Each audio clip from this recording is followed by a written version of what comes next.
আচ্ছা, আমরা আজকে ওয়ার্ডপ্রেস ইনস্টল করব। আমরা দেখব যে কীভাবে একবারে লাইভ সার্ভার কীভাবে ওয়ার্ডপ্রেস ইনস্টল করতে হয়। আমরা ওয়ার্ডপ্রেস ইনস্টল করব B2B বাংলাদেশ নাকি বাংলাদেশ B2B.com, এই ওয়েবসাইটটাতে আমরা ওয়ার্ডপ্রেস ইনস্টল করব। এই ওয়েবসাইটটার ডোমেইন কিনা হচ্ছে আমার নেমচিপ থেকে। হ্যাঁ, এই যে এখানে যদি দেখেন বাংলাদেশ B2B, এটা হচ্ছে বিজনেস টু বিজনেস। আমার একটা টার্গেট ছিল যে বাংলাদেশে যেসব বিজনেস টু বিজনেসগুলো আছে এই বিজনেস টু বিজনেসগুলোকে একসাথে করা। এটা হতে পারে ধরেন বাবুরহাটের মধ্যে সারা বাংলাদেশ থেকে অনেক ব্যবসায়ীরা আসে, বাবুরহাট থেকে কাপড় কিনে নিয়ে যায়। বাবুরহাট চিনছেন তো না? মাধবদী বাবুরহাট, নরসিংদী। জি, নরসিংদী। এই মাধবদী বাবুরহাটটাকে আমরা অনলাইনে নিয়ে আসতে পারতাম। যে বিজনেস টু বিজনেস, এই জায়গার যারা ব্যবসায়ীরা আছে তাদের আর এই দোকান টোকান নিয়ে এত বেশি চিন্তা করতে হবে না। তাদের কাছ থেকে সারা বাংলাদেশের মানুষই অনলাইনে কাপড় পাইকারিতে অর্ডার করতে পারবে। হতে পারে কারণ বাজারও তো বিশাল বড় একটা বাজার। ধরেন এই জায়গায় ফরিদপুর, রাজশাহী, ভাঙা, বিভিন্ন জায়গা থেকে বিভিন্ন রকমের শাক সবজি একবার ভোর সকালে চলে আসে। আর সেই জায়গা থেকে আবার ধরেন একটা আসছে রাজশাহী থেকে, এই রাজশাহী থেকে আবার যাচ্ছে হচ্ছে চট্টগ্রাম। আবার এমন হইতে পারে যে আসছে যশোর থেকে আবার যাচ্ছে যশোর। হ্যাঁ, এমন হইতে পারতো যে কারণ বাজারটাকে টোটাল অনলাইনে করে ফেলা হলো। এতে করে কি হবে যে যার যে জায়গা থেকে কিনতে হবে, একজন ব্যবসায়ী তার ক্ষেত থেকে আলু তুললো, ক্ষেত থেকে আলু তুলেই ওয়েবসাইটে চলে আসলো, সেইখানে পোস্ট করলো, যার যতগুলো দরকার এখান থেকে অর্ডার করলো তাকে ওইখানে পাঠিয়ে দেওয়া হলো। মানে ব্যবসায়ী টু ব্যবসায়ী এরকম একটা নেটওয়ার্ক করা। এটা ভবিষ্যতে আমার প্ল্যান আছে। আপাতত এই প্ল্যানটা আপনাদের সাথে জাস্ট এইটুকু শেয়ার করলাম। তো এই ওয়েবসাইটটাতে আমি যেহেতু ওয়ার্ডপ্রেস ইনস্টল করতে চাই, এই ওয়েবসাইটটাতে ওয়ার্ডপ্রেস ইনস্টল করতে গেলে আমাকে যদি এই নেমচিপ থেকে হোস্টিং কিনি তাহলে কোনো সমস্যা নাই। কিন্তু আমি নেমচিপ থেকে আমার হোস্টিং কিনি নাই, আমি হোস্টিং কিনছি একজন হোস্ট থেকে। হ্যাঁ, এই যে একজন হোস্ট থেকে আমি হোস্টিং কিনছি। এখন ডোমেইন কিনছি নেমচিপ থেকে, হোস্টিং কিনছি হচ্ছে একজন হোস্ট থেকে। তাহলে আমার এই ডোমেইনে আমি ওয়ার্ডপ্রেস ইনস্টল করতে চাই, কিন্তু ওয়ার্ডপ্রেসের ফাইলগুলো থাকবে আমার একজন হোস্টে। এই ডোমেইনটা আমার নেমচিপ থেকে কিনা, হোস্টিংটা হচ্ছে একজন হোস্টে। তাহলে এই ডোমেইনের সাথে তো অবশ্যই আমার এই হোস্টিংয়ের একটা লিঙ্ক করে দিতে হবে, তাই না? যেন বোঝা যায় যে আমার এটার হোস্টিংটা হচ্ছে একজন হোস্ট থেকে ফাইলটা লোড হবে। এর জন্য একজন হোস্ট আমাকে একটা কোড দিছে, এই কোডটা বলছে ডোমেইনের মধ্যে এসে বসাই দেওয়ার জন্য। এটাকে বলা হয় ডিএনএস। সিম্পল। বাই ডিফল্ট আমি একটু কপি করে নিই। বাই ডিফল্ট হচ্ছে আমার যদি নেমচিপ থেকে আমি ডোমেইন কিনে নেমচিপ থেকে হোস্টিং কিনতাম তাহলে কোনো সমস্যা ছিল না, আমি এখানে জাস্ট ওয়ার্ডপ্রেস ইনস্টল করে দিতে পারতাম। এখন যেহেতু ডোমেইন আমার এই জায়গা থেকে কিনা, হোস্টিং আমার একজন হোস্ট থেকে কিনা, এর জন্য আমাকে কাস্টম ডিএনএস থেকে এসে কাস্টম ডিএনএসটা সেট করে দিতে হবে। তারপর জাস্ট ওকে করে দিলেই এই ডোমেইনের সাথে হোস্টিং কানেক্ট হয়ে যাবে। এই ডোমেইনের সাথে এই হোস্টিংটা কানেক্ট হয়ে যাবে যদি আমি জাস্ট এখানে কাস্টম ডিএনএসটা দিয়ে দিই। ঠিক আছে, এখন ডোমেইনের সাথে আমার হোস্টিংটা কানেক্ট হয়ে গেছে। আমার ওয়েবসাইটটা এখন যা আছে এটা একজন হোস্ট থেকে লোড হওয়ার কথা। তো একজন হোস্ট থেকে যেহেতু আমি হোস্টিং কিনছি, আর হোস্টিং কিনলে সাথে আমরা সি প্যানেলটাকে চিনে রাখবো। সি প্যানেল হচ্ছে কন্ট্রোল প্যানেল। মানে আমাদের প্রত্যেকেরই তো স্মার্টফোন আছে, আর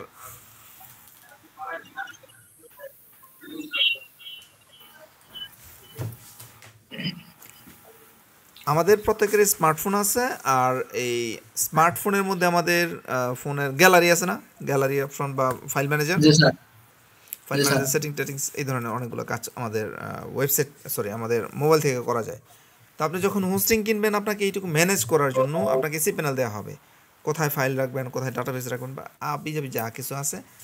আমি তো হোস্টিং এই জায়গা থেকে কিনছি, কেনার পর এটাকে আমি ম্যানেজ করবো কোত্থেকে? ম্যানেজ করবো হচ্ছে সি প্যানেল থেকে। সি প্যানেল হচ্ছে কন্ট্রোল প্যানেল। এই হচ্ছে আমার সি প্যানেল। ঠিক আছে, এই সি প্যানেলে যাওয়ার উপায় হচ্ছে আমি এই ওয়েবসাইটের অ্যাড্রেস লিখব, লেখার পর এখানে টাইপ করবো CPANEL, লিখলেই আমি সি প্যানেলে চলে যেতে পারবো। সামহাউ এটা কানেক্টেড না, সমস্যা হচ্ছে কিনা জানি না, কানেক্ট হয়েছে কিনা আই এম নট শিওর। এটা কানেক্ট হইতে অনেক সময় একটু সময় নেয়। কোথায়? BDNS একজন হোস্ট। ঠিক আছে, আচ্ছা আমরা দেখি তো। এই আর রেপিড আইটি /CPANEL আমি এটা লিখলে এই cPanel চলে আসবে, ঠিক আছে?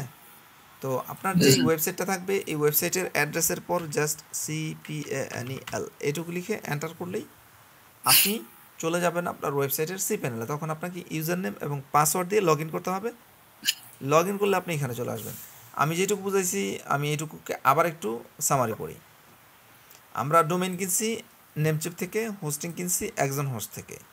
তো যেহেতু ডোমেইন এবং হোস্টিং আমার আলাদা আলাদা, এই ডোমেইন এবং হোস্টিংকে প্রথমে কানেক্ট করতে হবে টিএনএসের মাধ্যমে। তো কানেক্ট হয়ে যাওয়ার পর এখন আমার ওয়েবসাইটে কাজ শুরু হবে। কাজ করার জন্য আমাকে cPanel যেতে হবে। cPanel ইউজার নেম আর পাসওয়ার্ড দিবে আমাকে। আমি যেই জায়গা থেকে হোস্টিং কিনবো তারাই আমাকে cPanel ইউজার নেম এবং পাসওয়ার্ড দিবে। ওই ইউজার নেম এবং পাসওয়ার্ড দিয়ে আমি cPanel ঢুকে যাব। আর cPanel ঢোকার উপায় হচ্ছে ওয়েবসাইটের অ্যাড্রেস দিতে হবে, যেটাই হোক, তারপর হচ্ছে CPANEL, ঠিক আছে? লিখলেই আপনি cPanel চলে যাবেন। তখন ইউজার নেম এবং পাসওয়ার্ড দিয়ে আপনি cPanel ঢুকবেন। cPanel ঢুকলে ওয়ার্ডপ্রেস কয়েকটা ওয়েতে ইনস্টল করা যায়। আমরা আজকে সবচেয়ে সহজ যে ওয়েটা আছে ওই সহজ ওয়েটা ট্রাই করব। আপনি এখানে আসলে cPanel আসলে দেখবেন ইমেইল। আপনার ইমেইল ম্যানেজ করার জন্য এখানে ইমেইলের জন্য একটা সেকশন আছে। আপনি এখানে ইমেল ক্রিয়েট করতে পারবেন।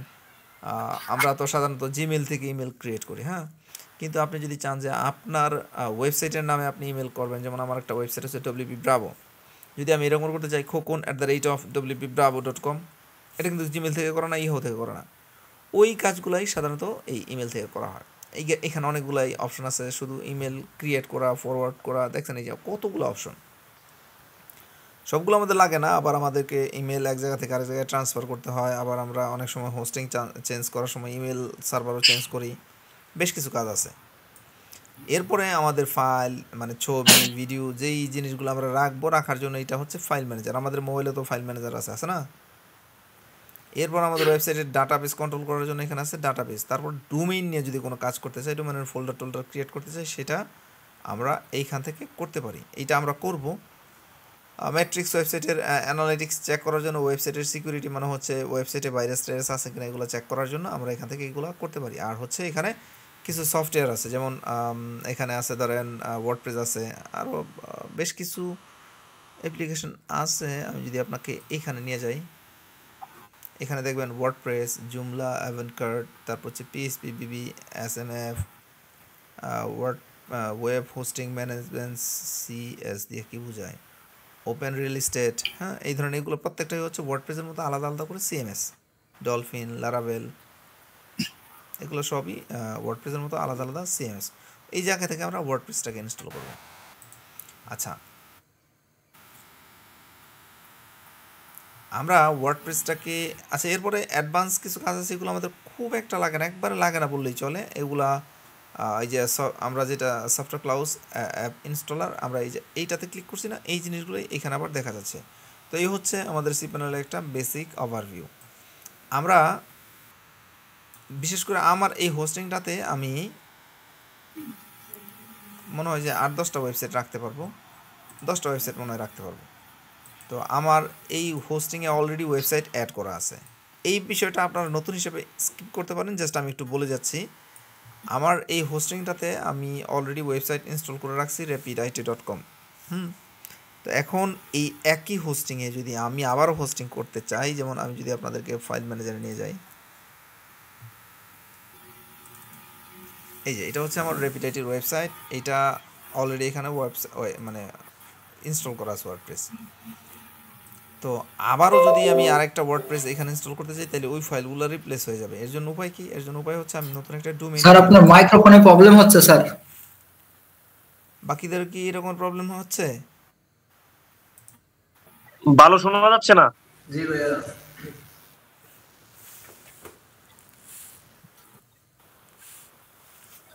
ভয়েস অন্যরকম হয়ে গেছে স্যার। দাঁড়ান একটু দেখতেছি।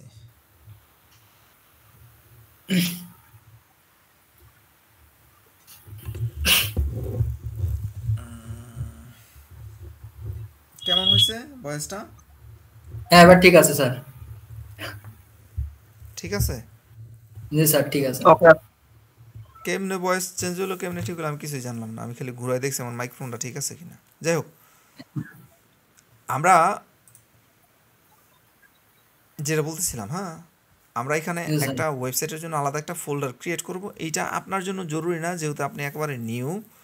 তবে বলে রাখতেছি আর কি, যে আমরা যদি একই হোস্টিংয়ে, যেমন আমাদের মামুন ভাই উনি হোস্টিং কিনছে, ওনার হোস্টিংয়ে মনে হয় যে 300-র মতো ওয়েবসাইট রাখা যায়। তো একই হোস্টিংয়ে আমরা যদি একাধিক ওয়েবসাইট রাখতে পারি, তাহলে সি প্যানেলে গিয়ে আমরা এই কাজটা করতে পারি। ডোমেইন থেকে আমরা এই ডোমেইনে ক্লিক করব। ডোমেইনে ক্লিক করার পর সুমন ভাই দেখবেন, রেকর্ড হচ্ছে আজকে ক্লাসটা? হ্যাঁ রেকর্ড হচ্ছে।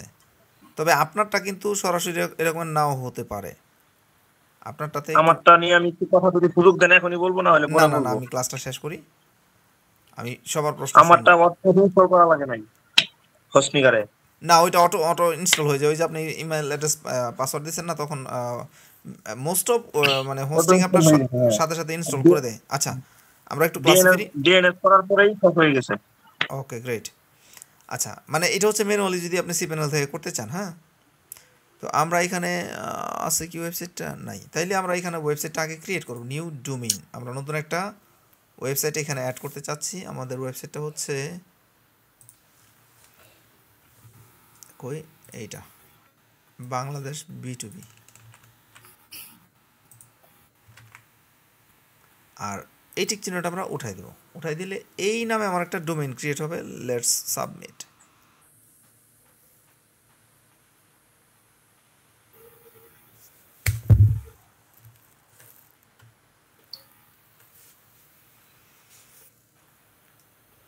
এই যে এই নামে ডোমেইন ক্রিয়েট হয়েছে। আমি আপনাদের আবার একটু ব্যাগে নিয়ে যাই। ব্যাগে নিয়ে গিয়ে কোথায়, এই যে ফাইল ম্যানেজারে যাই। ফাইল ম্যানেজারে গেলে দেখবেন যে বাংলাদেশ B2B, মানে এখন থেকে আমি যেই আমার যে ফাইলগুলো রাখবো, সব ফাইলগুলা এই জায়গায় চলে আসবে, ঠিক আছে। এবং আমার ওয়েবসাইটটা এখানে, ধরেন আমি যদি এখানে একটা ফাইল রাখি এখন, for example let's create a file called file name index.html। আমরা এখানে একটা ফাইল ক্রিয়েট করেছি। এইগুলো আপনারা কিছুই মনে রাখবেন না, জাস্ট আমি দেখাইতেছি আর কি, হ্যাঁ। এগুলো কিচ্ছু মনে রাখবেন না, কিচ্ছু না। আমি জাস্ট লিখতেছি আমি এখানে লিখবো হচ্ছে হেডিং 1। এগুলো কিচ্ছু মনে রাখার দরকার নেই, আইল জাস্ট শো ইউ। এখন যদি আমরা আমাদের ওয়েবসাইটটাকে ভিজিট করি, BANGLADESHB2B.com, এই যে আমাদের ওয়েবসাইটটা চলে আসছে, ঠিক আছে। আমার এখানে কি লেখা, হোয়াট ইজ দ্য ফাইল, এই যে মাই ওয়েবসাইট, এই যে আমার এখানে ওয়েবসাইটটা চলে আসছে। তো আমরা এখন এই ফোল্ডারের মধ্যে যা রাখবো, আমি এখন ওয়ার্ডপ্রেস দিয়ে করতেছি না, আমি যদি জুমলা দিয়ে করি তাহলে জুমলার ফাইলে আমি এখানে রাখবো, মানে যা রাখবো সেটাই আমার ওয়েবসাইট এখন তৈরি হবে। তো আমার ওয়েবসাইটটা রেডি। তো আমি আমার ওয়েবসাইটে এখন ওয়ার্ডপ্রেস ইনস্টল করব। কিন্তু কিভাবে? ওয়ার্ডপ্রেস ইনস্টল করা খুবই সিম্পল। আমরা একবারে নিচে চলে যাব, নিচে এসে এই যে স্ক্রিপ্টের মধ্যে আপনি ওয়ার্ডপ্রেস এখানে পাবেন, অথবা আপনি এখানে ক্লিক করতে পারেন এই যে WordPress managed by software clouds. বুদুল take you to the same place, আপনি যে কোনো একটাতে ক্লিক করবেন। ক্লিক করার পর এখানে আসলে আমার ওয়েবসাইট এখন পর্যন্ত যতগুলো সেট আপ করা আছে সবগুলো আমি এখানে দেখতে পাচ্ছি। আমি জাস্ট এখানে ইনস্টল বাটনে ক্লিক করব। ক্লিক করার পর আমাকে এখান থেকে চুজ ইনস্টলেশন ইউআরএল আমাকে দেখাই দিতে হবে ইনস্টল কোথায় করতে চাইতেছি ওইটার ইউআরএলটা।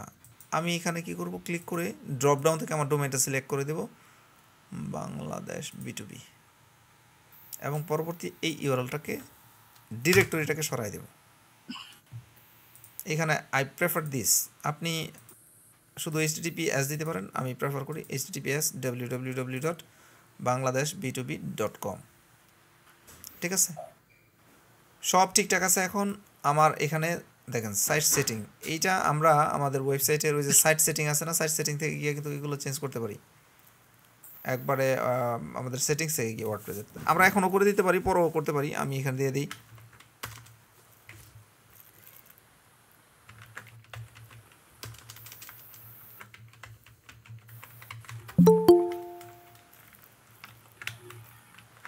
আমরা এটা দিয়ে দিলাম সাইট ডেসক্রিপশন, আমরা কিচ্ছু দিব না। তারপর হচ্ছে অ্যাডমিন, আমরা আজকে যদি অ্যাডমিন দিয়ে ওয়েবসাইট খুলি কালকে আমাদের ওয়েবসাইট হ্যাক হয়ে যাবে। আমি নাম দিচ্ছি আমার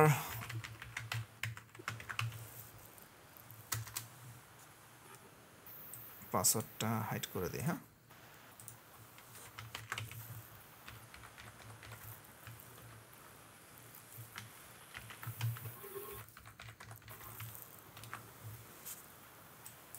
আমার email address, temporary email address. আচ্ছা, আমি এখানে দিচ্ছি সাইট সেটিংস, এখানে দিচ্ছি হচ্ছে অ্যাডমিন অ্যাকাউন্ট। এরপরে আমি প্লাগ ইন চুজ করতে পারি, দরকার নেই আমি এখান থেকে চুজ করবো না, পরে আমি এটা করবো। সাইটের ল্যাঙ্গুয়েজ এখান থেকে চুজ করতে পারি। অ্যাডভান্সে ক্লিক করলে এখান থেকে আমরা ডাটাবেজের ইনফরমেশন চেঞ্জ করতে পারি। তারপর হচ্ছে থিম টিম এগুলো অনেক কিছু চেঞ্জ করে আমরা কাজ করতে পারি। ঠিক আছে, তো আমরা এগুলো কিছুই করবো না, জাস্ট এখানে ইনস্টল বাটনে ক্লিক করব। কি করছি, ওয়েবসাইটের নাম দিয়েছি, এটা আমরা না দিলেও চলতো। আর হচ্ছে আমার ইউজার নেম আর পাসওয়ার্ড দিয়েছি, তারপর ইনস্টল। সর্বোচ্চ 1 মিনিটের মধ্যে ওয়েবসাইট ইনস্টল হয়ে যাবে। 1 মিনিট না, 30 সেকেন্ড লাগে। স্যার আমার 1 GB হোস্টিং আছে, আমি কি পারবো স্যার আরেকটা ডোমেন ক্রিয়েট করতে এইভাবে? আপনি দেখবেন ডোমেন অপশন আছে কিনা, থাকলে পারবেন। ও আচ্ছা। আচ্ছা, এই যে আমাদের ওয়েবসাইট রেডি।